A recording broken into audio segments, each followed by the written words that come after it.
Hi, everybody. This is Zoph. You are watching Simply SCAdian, no title required. And we have some exciting stuff to tell you about tonight's show, but I'm going to hand it over to Lucas while I do my geek girl stuff. Take it away, Lucas. Hey y'all, welcome to Simply SCAdian. No title required. Welcome back. We are excited to be coming to you again at the end of November for the rest of our season. We're really having a good time. But as always, it's on you how good a time we have. So, what I'm going to ask you to do is I'm going to ask you to go to that Facebook page. I'm going to ask you to find that form and fill it out. What are we looking for? Well, we're looking for the regular folks of the SCA. We're looking for those people who are very knowledgeable in a particular area, doesn't matter the area. But they may not have gotten their peerage yet. Like we talk about all the time. We love those folks. We love our people who have achieved in the SCA, but there's a lot of voices that maybe haven't gotten that title yet, and maybe just haven't worked on that yet. Maybe they're on the road to it. And we definitely want to hear from them. So whether it's fighting, whether it's arts, whether it's Bardic, it's brewing, venting, anything, we want to hear from those people. But we're putting it on you. You know who we should talk to. So you got to reach out to us. You got to give us some names. Hell, if you think we're somebody you should talk to, you should jump over here and do it. And again, this is my season crusade. We want it to be from outside of our respective kingdoms, the East and the Mid Realm. We love the people we work with, but we want it to be whole known world. And as a result, I'm telling you, I want somebody from overseas. We will figure out how to do it. We will figure out when we're going to do that show and how the times work out. You let us, well, you let Zoph worry about all the technical stuff. Okay. All right. Put it on her. Make her work. If that's what you want to do, make her work. Um, but we would like to talk to some of our fellows from overseas and see what they're doing. So help us make that mandate come true, And we again remember it's people without titles. Tonight, all right, I got my what's that? Peerage. People Without without periods. peerage. People Okay. without peerage. Sorry, not titles, peerage. Sorry, that was me. But tonight, we're getting it in as we were just talking about in the green room. We're getting in and under the wire because tonight's guest is on the path. I just lost my phone and everything. There we go. We is on the path. So we're getting this one in under the wire. Tonight we have for you Elisabeta Fischer, has been in the SCA for 24 years. She enjoys focusing her time on learning about and teaching classes on. Wait for this one. This is going to be so cool tonight.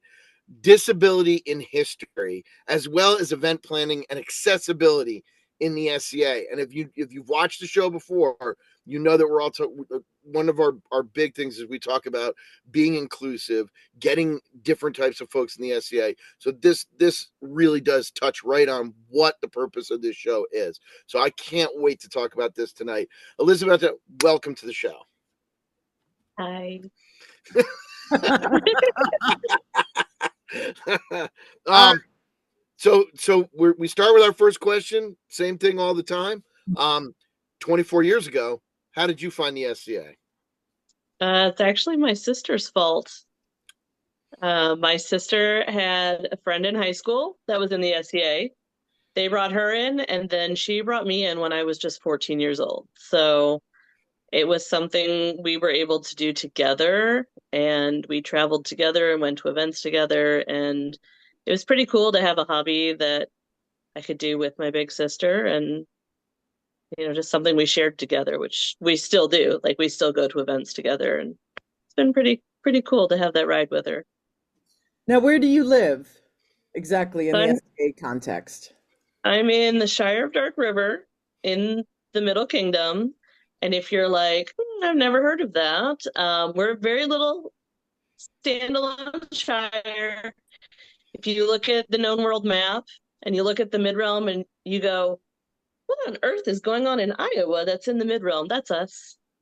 So our group straddles the metro here in the Quad Cities. So it's on both sides of the river. So Midrealm allowed us to keep both sides of the river when Palantir split from the Midrealm. So Wow. yeah.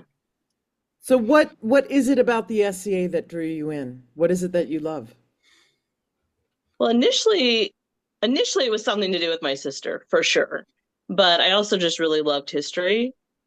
And I think what kept me here is seeing how passionate everybody is, right? Because at the heart of it, I think we're all kind of nerds and in the best way possible. And we get really excited about the things that we study.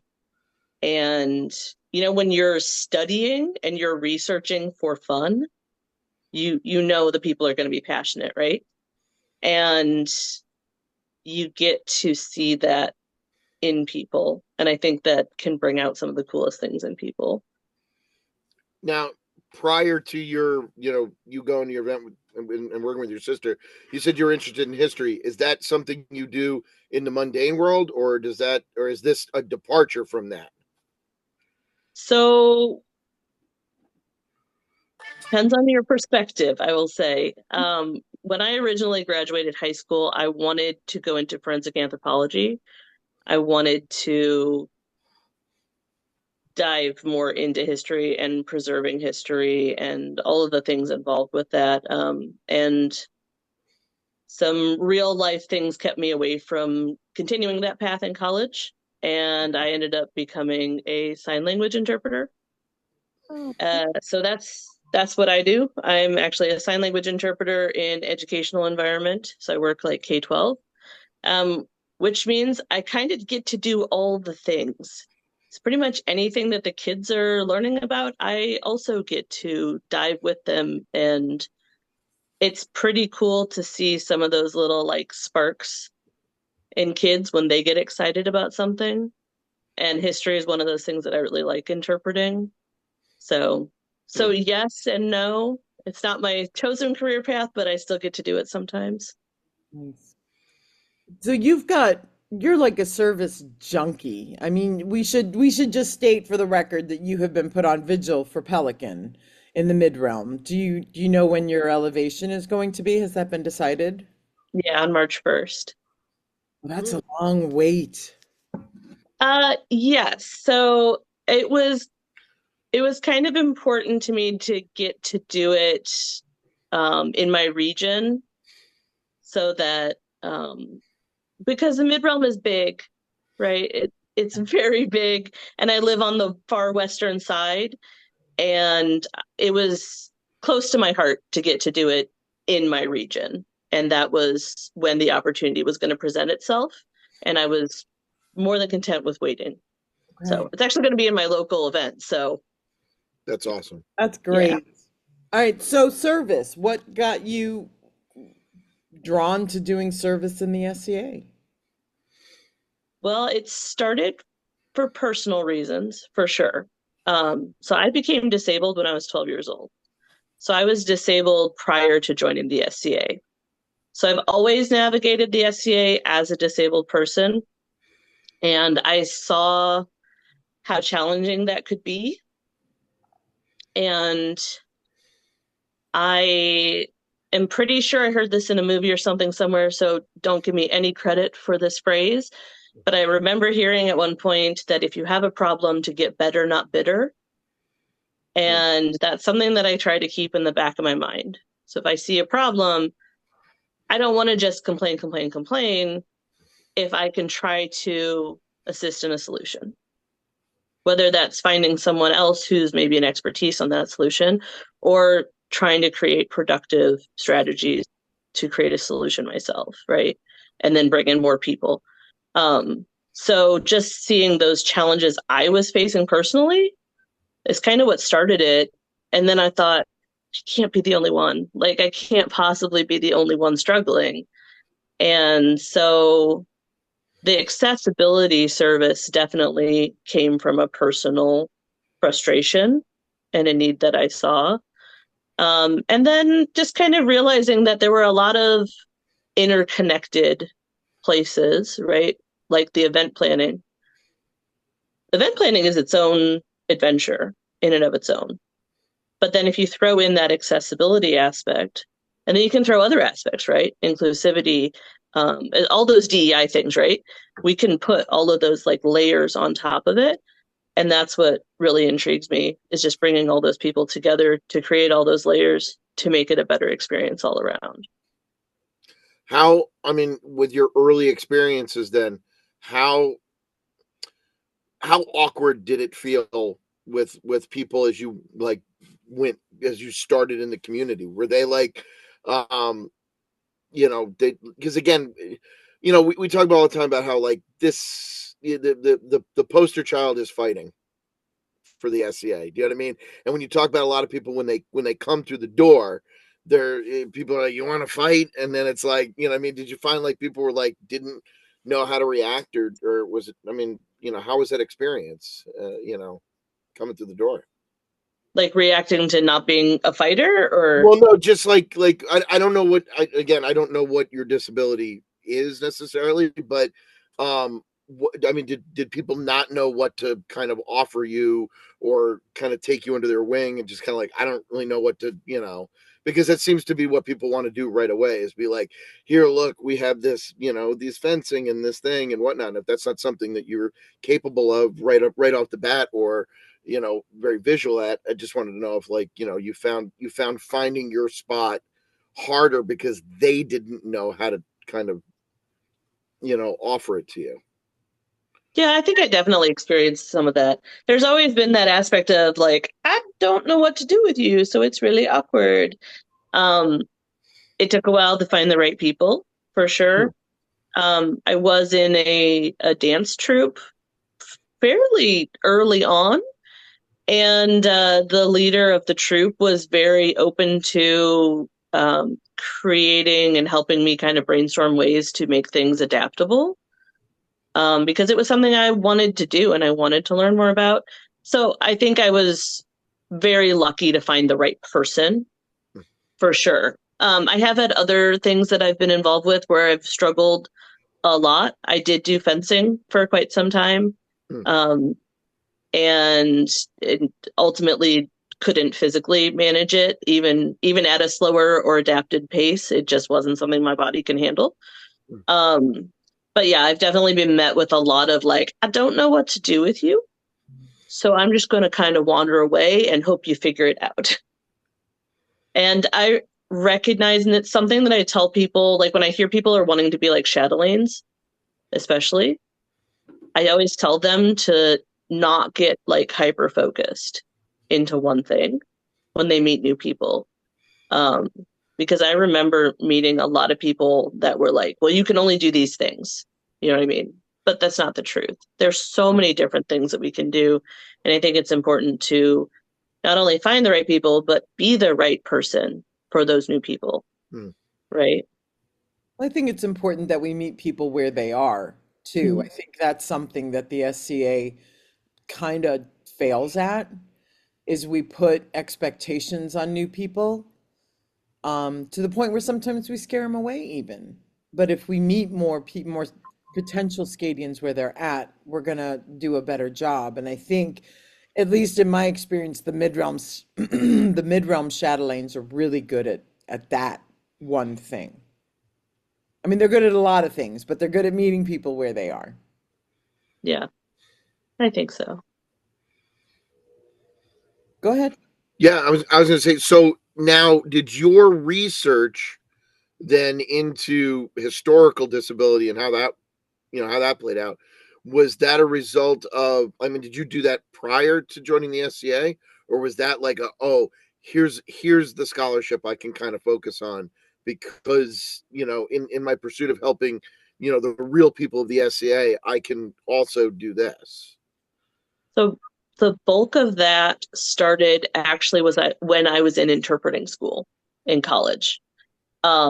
Because I was taking a deaf history class, and the professor that was teaching that class was talking about how connected we are to our history, and how you can pull a thread, is how she described it.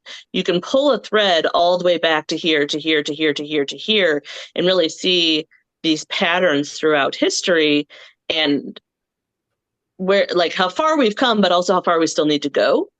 And that class in particular got me really interested in disability history in general. And that's when I started doing more research. And now I've got several classes that I teach, and I've got a few more that I've plotted. It's not always an easy topic. Sometimes it's very emotional and it's very heartbreaking. I have one class that unfortunately I start with the warning of like, these next 2 hours are going to be really tough. This is going to be a very tough subject. But I do believe that it's very important that we know that history because, again, it's all connected, right? So we need to see where we've come from so we don't go back and see how we can continue to move forward.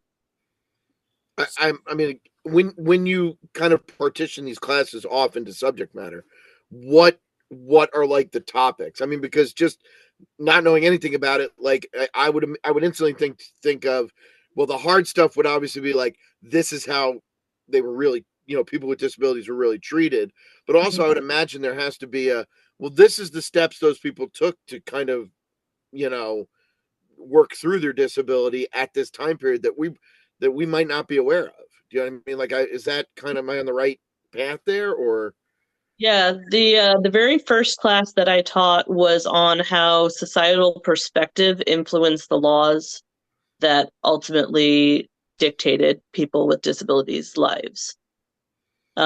Because societal perspective really influenced a lot of things during the Middle Ages. And seeing disabled people at the time were very much seen as like an other person, like that's the word or phrasing that you hear. And it's too easy once you put a person into that category to not treat them the same. So the very first class, which is my hardest one for people to sit through, but again, I think is really important, is that one on societal perspective influencing the laws. So I have anything from that, which is really deep and hard and heartbreaking, to probably my most fascinating, just intriguing class is I have a class that's on prosthetics and like how prosthetics changed from antiquity through the Middle Ages, and like how battlefield medicine changed during the Middle Ages and how that affected the change in prosthetics. Because there was a change during the Middle Ages in like there was an advancement in the technology for prosthetics during the Middle Ages, and then it was kind of the first like big advancement we see from antiquity up to then, and then again we don't see another one until like the Civil War. So it was kind of interesting to explore that, but that's probably the most like just intriguing without the extra heartbreak kind of. But again, I think that they're all interconnected and they're all important to know, even the hard ones. So is most of your research European centric? Primarily, yes. Because It's go ahead. it's just what I've found like the most documentation on. There's a little bit out of like Asia and that area, like in between. But I haven't gotten much from other areas of the world yet. And that's something I'd like to explore later. Just haven't had the chance to do so yet. Because I'm just wondering if other cultures treated the disabled people with respect, if there's any cultures out there that didn't other them. So there are some bits and pieces that I have found that I've kind of like made notes of that I want to come back to.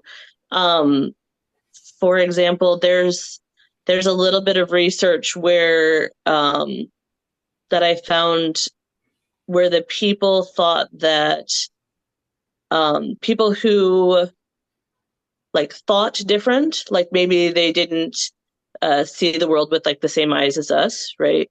They actually felt that they were like their minds were closer to their gods and their bodies were like a vessel on earth. And I think that that's really fascinating, and that's something that I'd really like to learn more about, because I feel like they showed a different type of respect to people that other cultures were like othering. And Right. that's something that I want to kind of look more into because I think that's kind of interesting. Is there a period or like a subculture of that European that are we would find surprisingly enlightened?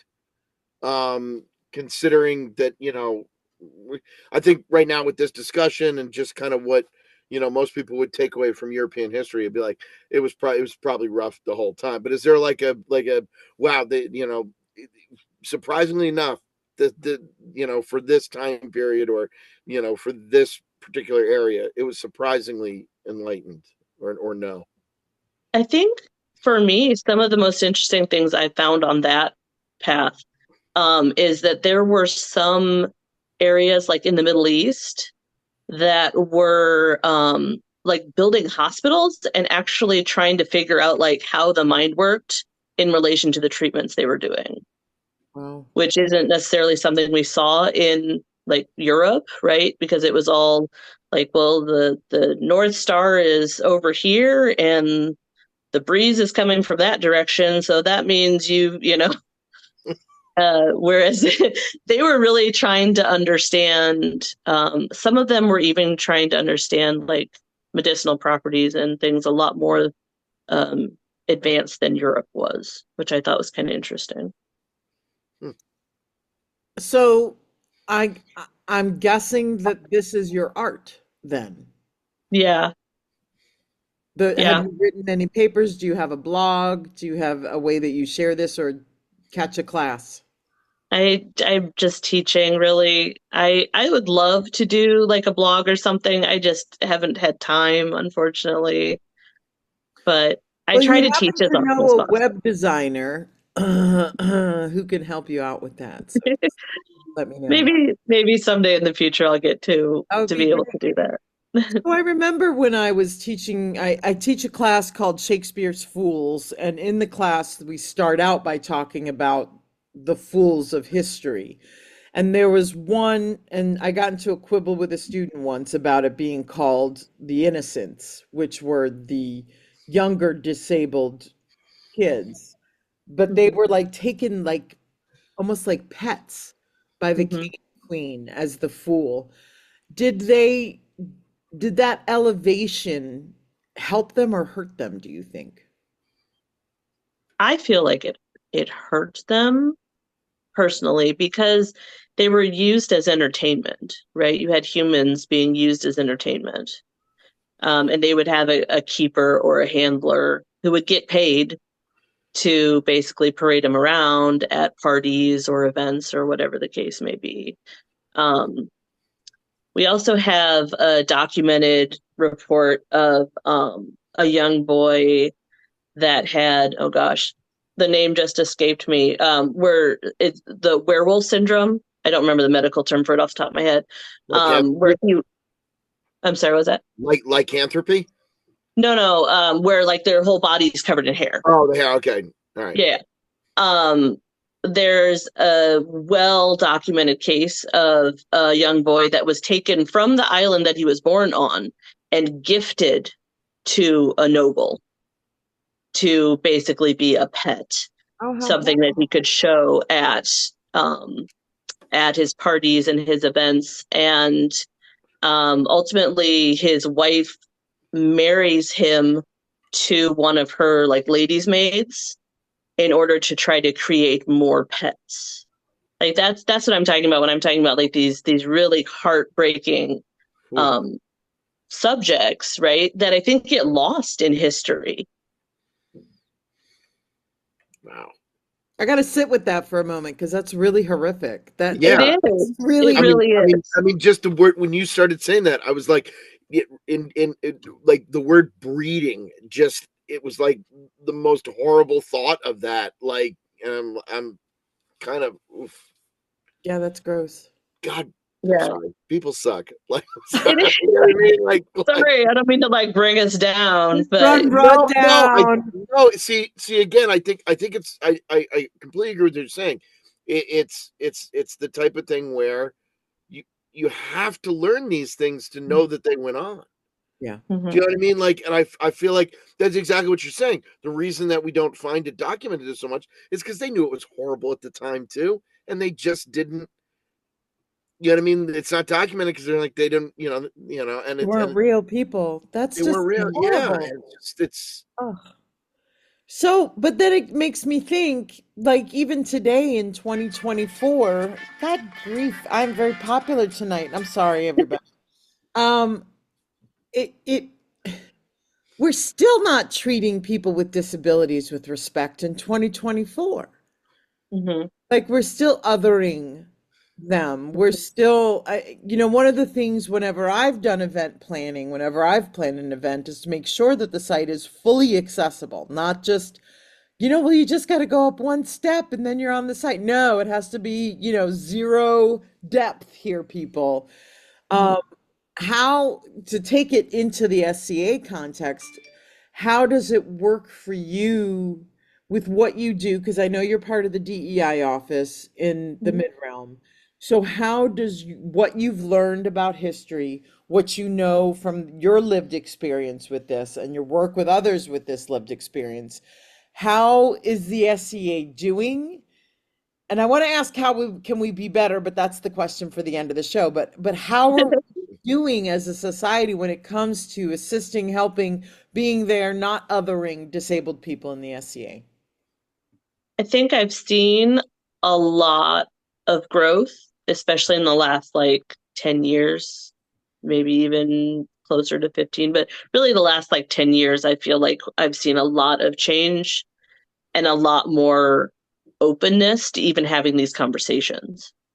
Because too frequently, I think people that are in minorities, which disabled is considered a minority, um, are met with that notion of, well, it didn't affect me, so it must not be a problem, Mhm. right? And that's what you see. Well, oh, there's only one step to get inside, right? Well, that's fine and dandy unless you're in a wheelchair.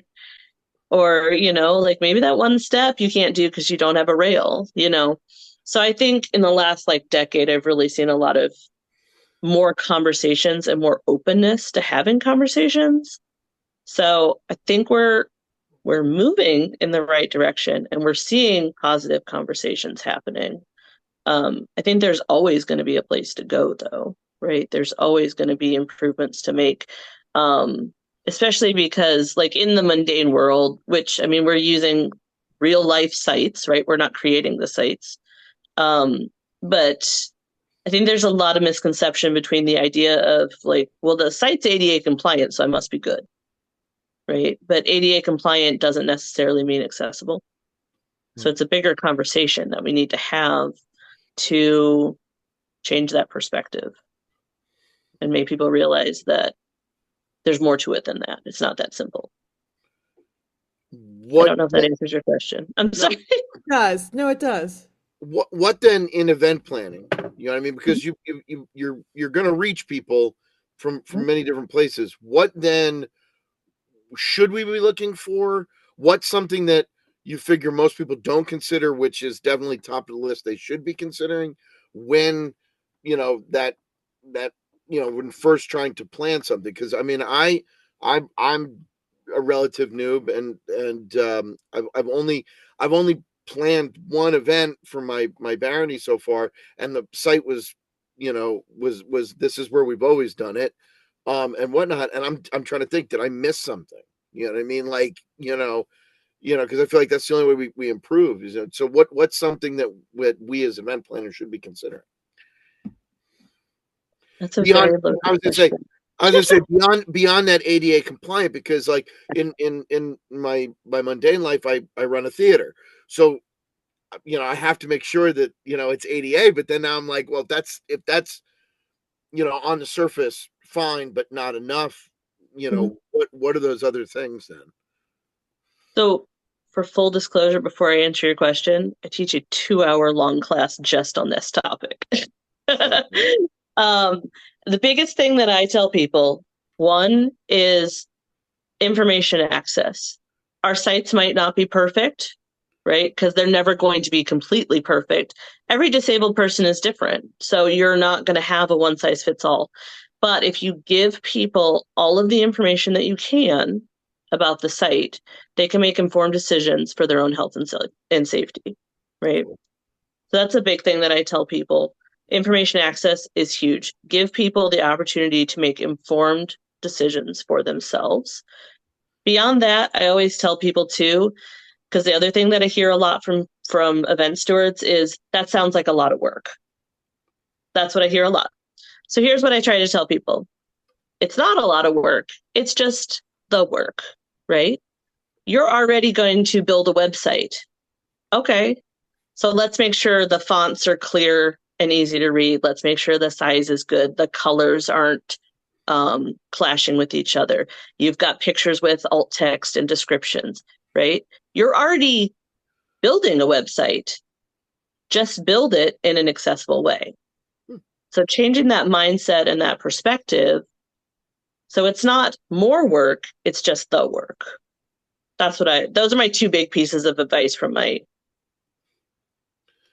As 2 hour a web session. designer, as a web designer, I get on an accessibility kick. And one of the things I send one of my centers was really fighting with me on some of the accessibility guidelines. And I said, I want you to go down to the Cleveland Site Center, which is right next to the university I work at. And I said, and I want you to ask them to show you a screen reader and walk you through what a screen reader does. They didn't do it because they didn't care.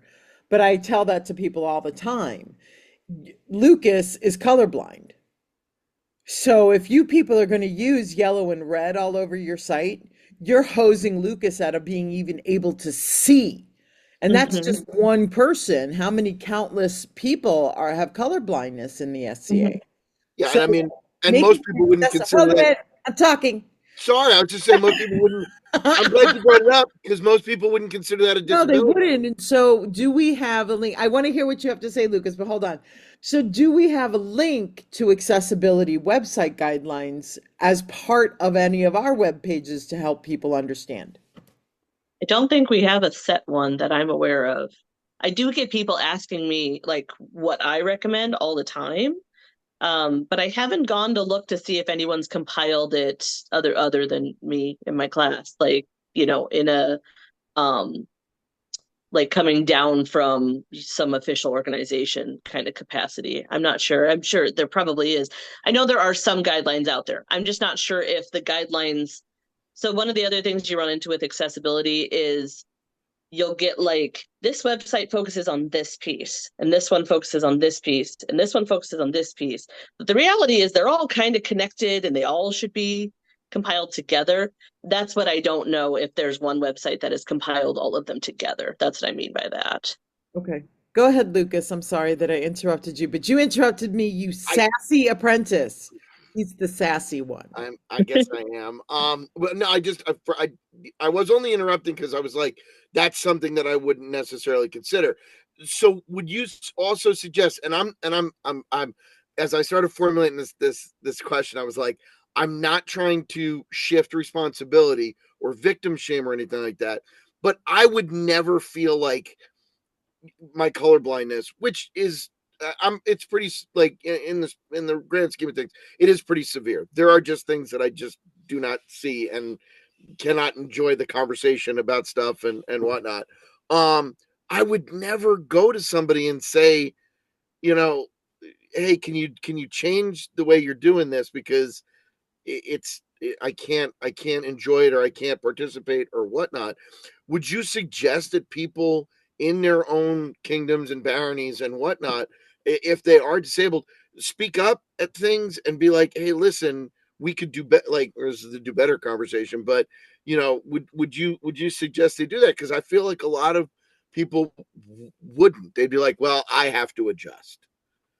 You know what I mean? Has that been your experience too? Is that a lot of people like, have you met opposition too? Where people who are say like, well, we don't need to do that because we don't have anybody here. No one's complaining. You know what I mean? Yeah. You So I know, think the answer is yes to all of those questions. But I think it's important to remember a couple things. One, that not everybody can mentally, physically, or emotionally take on advocating for themselves and for others. I have chosen to do so, but I recognize that not everybody can, right? And there are times that I can't. I totally get that, you know. Um, I would encourage everybody to look up the concept of universal design. That's a phrase that not a lot of people know unless they work in like the DEI world or the accessibility world. The concept of universal design is that if we make the least restrictive environment, it actually benefits everybody, able-bodied, not able-bodied, all the different things, right? Because you're creating the least restricted environment. And people that are able-bodied look around and go, man, the flow of this place is really great. She feels so free. I don't feel claustrophobic, you know. And you're like, yeah, that's because, you know, we made this hallway wide enough that a wheelchair could go by this entire row of merchants who also have people looking at their wares. Did you notice that? You didn't think of it. You know what I mean? Like, so the answer to all of your questions you asked is yes, right? But not everybody can advocate for themselves. Not everybody wants to be advocated for without being included in conversation is another big piece of that I think it's important to remember. Like, don't make decisions for a community that you're not a part of, right? I think it's important to open the conversations up so those voices are heard and not just speaking over them. But it struck me, Lucas, that your colorblindness is a disability. And you do have the right to speak up when you're being discriminated against, unintentionally perhaps, because of that colorblindness. Yeah, I guess. Yeah, I don't know. I'm glib about it, and I probably shouldn't be. But like, you know, in the grand scheme of, I don't know. I guess that's the way it's kind of been. Like, you know, and I don't want to make this, but in the grand scheme of things, I'm like, there are people who are way worse off, and you know, definitely need an advocate more than I would say, you know, people in my situation. But I appreciate that. You know, I just wouldn't necessarily look at it like that. I don't know, but you know, Because you've been forced to minimize it your whole life. And well, it's yeah, it's you our know, life. and in many ways, because again, I those of you who don't know, I teach high school. Since I was a kid and I found out, I mean, I found out in the fifth grade. Um, I'm just so tired of doing the what color's this. You know, people find out and it's like, what color's this? What color's this? What color's that? What kind? I'm like, I don't want to play the game, so I just kind of pretend that it's not even there. You know what I mean? I don't know. And I'm sure I a lot do. of people that Oh, sorry. I was going to say I do use color blindness in my accessibility class as one of the things we talk about, because I had a person that was colorblind approach me. They were a fighter, and they said I went to an event, and they said, "Okay, this group of people is going to go out on the green field, and on this side over here, we've got the blue list." And they were like, "Okay, I hey, I've been buddy," there. you I've know. I've I've had that almost that exact thing happen Mhm. at an event, but it was the people wearing this particular like colored band or whatever, and I was like, well, I'm you know, everybody's wearing gray as far as I'm concerned sometimes, and it's like, oh, I can't do that. So you know, but all right, yeah. I mean, again, like you said, I've been forced to kind of, you know, put it to the side, and I don't, you know, but One other thing I'd like to say on that topic, this is something I actually told my mother all the time because she would say, "Oh, someone else has got it worse than me," which is something you just said, right? Yeah. yeah, So somebody else's struggles don't negate your own. That's something that I want to say on that topic. I appreciate that. Amen. Amen. So what, I don't want to get to that question yet, but I keep wanting to ask you, what can we do better? Okay, we're saving it. We're saving it. We're saving it. Well, Is there don't then. anything else? I want to go back to something that is a little more historical and on topic, but maybe I don't know, but maybe just different, not necessarily uplifting. But you were talking about prosthesis and you know, various forms of that and whatnot. Just, I mean, again, I'm sure that's a 2-hour class or longer.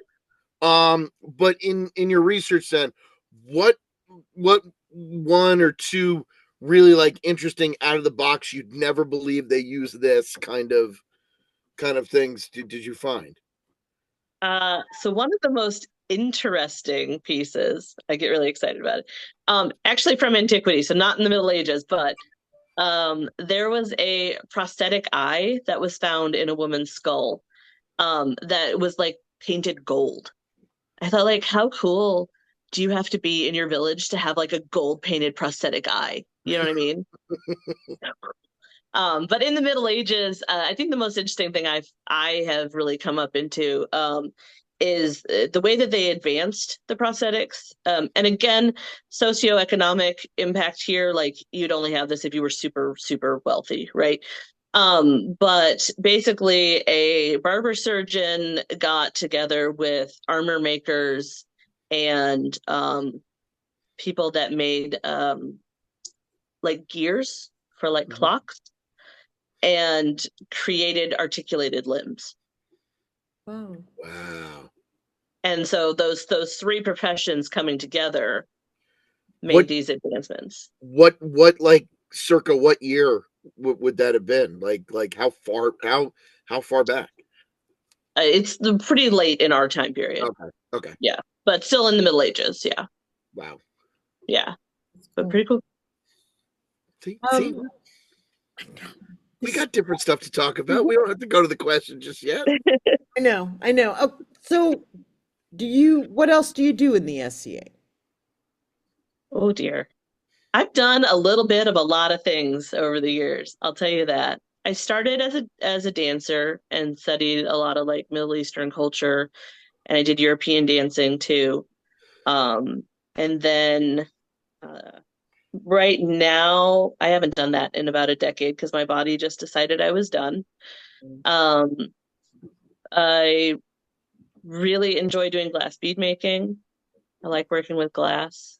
It's one of those arts that glass kind of has its own life, right? And you have to be patient with it, and you have to let it move when it's ready to move. And even when you mess up and you have one that maybe didn't turn out the way that you wanted it to, they're still really beautiful. And so I've found a lot of joy in that art, and that's kind of where I've landed now. I do a lot of sewing. I do a lot of glass bead making. Those are my like hands-on things that I do. A lot of fiber arts, that kind of stuff. That's just cool. just real quick because I want to shout it out to the people who are following along with us. Again, everyone knows I butcher names on this thing, so I'm very sorry. I apologize to you, but I think it's Royson. Is talking about how there's just really small things that we miss all the time when setting up events, and they're talking about rum, which I know you've been a part of. That they were setting the thrones up, and it was just a one step up on the stage.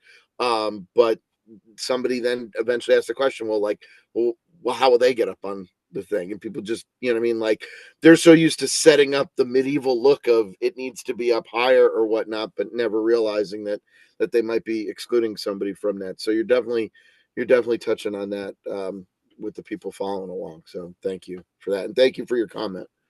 Now let's talk about RUM, which is Royal University of the Mid-Realm. How did you get involved on working on staff for that? I wanted to be more involved after the pandemic. So during the pandemic, I got involved as a moderator because we were doing online classes like several times a week through the pandemic, which was actually a very, very cool thing that Mid-Rome was able to do. And they needed more moderators because we were having so many classes happening. And I said, well, I got the time. Sure, I could do that. And I started doing that. And so as we came out of the pandemic, I was really interested in doing more with rum just in general. But I took on the role of vice chancellor. And the chancellor and I, we were able to bring these hybrid tracks into our in-person rums. So we had these combination tracks where, like, this room at this in-person RUM, which RUM is normally got, numerous rooms going of classes all day long for anyone who hasn't experienced it. And so we would have one room that was dedicated to like live streaming the classes at the same time of them being in person.